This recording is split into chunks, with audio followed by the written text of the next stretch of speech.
ദൈവനാമത്തിൻ്റെ മഹത്വം ഉണ്ടാകട്ടെ. ഇന്നത്തെ പ്രഭാതത്തിലെ നമ്മുടെ ഒന്നിച്ചുള്ള ചിന്തയ്ക്കായി ലഭിച്ചിരിക്കുന്ന വേദഭാഗം അപ്പോസ്തലനായ വിശുദ്ധ പൗലോസ് തിമോഥെയോസിന് എഴുതിയ 1-ാം ലേഖനം 1-ാം അധ്യായം 12-ാം വാക്യം. എനിക്ക് ശക്തി നൽകിയ ക്രിസ്തുയേശു എന്ന നമ്മുടെ കർത്താവ് എന്നെ വിശ്വസ്തൻ എന്ന് എണ്ണി ശുശ്രൂഷയ്ക്ക് ആക്കിയതുകൊണ്ട് ഞാൻ അവനെ സ്തുതിക്കുന്നു. ഒരു സ്ഥലത്ത് ധനികനായ ഒരു ബിസിനസ്സുകാരനുണ്ടായിരുന്നു. പതിവായി അയാളുടെ കടയിൽ വരുന്ന ഒരു കസ്റ്റമർ ക്രമേണ അയാളുടെ സ്നേഹിതനായി തീർന്നു. ഇരുവരും നല്ല സുഹൃത്തുക്കൾ. ഒരിക്കൽ ബിസിനസ്സുകാരന് കുടുംബാംഗങ്ങളോടൊപ്പം ഒരു ദൂരയാത്ര ചെയ്യേണ്ടതായി വന്നു.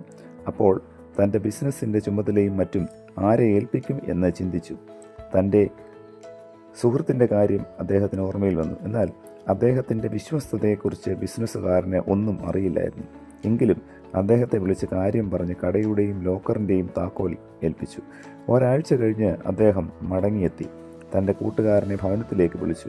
അദ്ദേഹം വീട്ടിൽ വന്നപ്പോൾ പണമില്ലാതെ കുറച്ച് കല്ല് മാത്രമുള്ള ലോക്കറിൻ്റെ കീ എന്തിനാണ് തന്നെ ഏൽപ്പിച്ചത് എന്ന് ചോദിച്ച് ദേഷ്യപ്പെട്ടു. അപ്പോൾ ബിസിനസ്സുകാരൻ പറഞ്ഞു, എനിക്ക് താങ്കളുടെ വിശ്വസ്തത എത്രമാത്രം എന്നറിയേണ്ടതായിരുന്നു. ഞാനില്ലാതിരുന്നപ്പോൾ എന്തിനാണ് നിങ്ങൾ ലോക്കർ തുറന്നത്? അതുകൊണ്ടല്ലേ അതിൽ കല്ലാണ് പണമല്ല എന്ന് മനസ്സിലായത്. നിങ്ങൾ തുറന്നില്ലായിരുന്നെങ്കിൽ അതിൽ കല്ലോ പണമോ എന്തായിരുന്നാലും പ്രശ്നമില്ലായിരുന്നല്ലോ. അതുകൊണ്ട് ഇനി താങ്കളെ വിശ്വസിക്കുവാൻ പ്രയാസമാണ്. അങ്ങനെ സുഹൃത്ത് ലജ്ജിതനായി അയാളുടെ ഭവനത്തിലേക്ക് പോയി.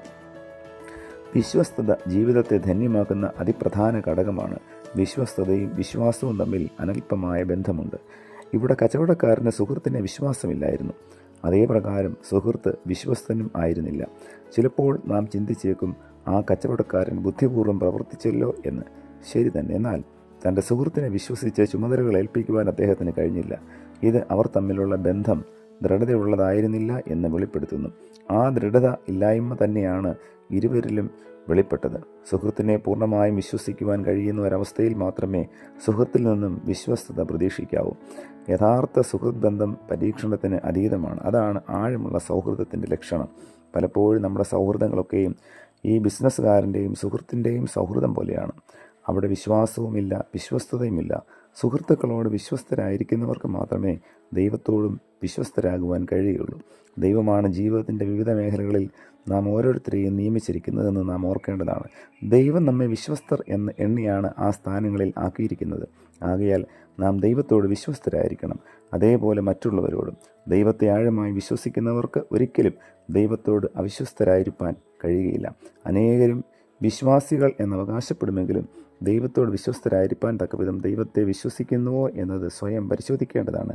അങ്ങനെ യഥാർത്ഥ വിശ്വാസികളും വിശ്വസ്തരും ആയിരിക്കാൻ ദൈവം നമുക്കും കൃപ നൽകട്ടെ. പ്രാർത്ഥിക്കാം. പ്രിയ കർത്താവേ, കേൾപ്പിച്ച വചനത്തിനായി നന്ദിയുടെ സ്തോത്രം. അങ്ങയുടെ സന്നിധിയിൽ എല്ലായ്പ്പോഴും വിശ്വസ്തയോടുകൂടെ ജീവിപ്പാൻ തക്കവണ്ണം ഞങ്ങളെ അവിടുന്ന് സഹായിക്കണമേ. ഞങ്ങളുള്ള ചതിയും വഞ്ചനയും എല്ലാം അകറ്റി നീതിയോടും നിർമ്മലതയോടും വിശുദ്ധിയോടും കൂടെയുള്ള ജീവിതം നയിപ്പാൻ തക്കവണ്ണം ആവശ്യമായ കൃപ തന്ന് സഹായിക്കണമേ. പുത്രൻ്റെ നാമത്തിൽ പ്രാർത്ഥന കേൾക്കണം പിതാവേ. ആമേൻ.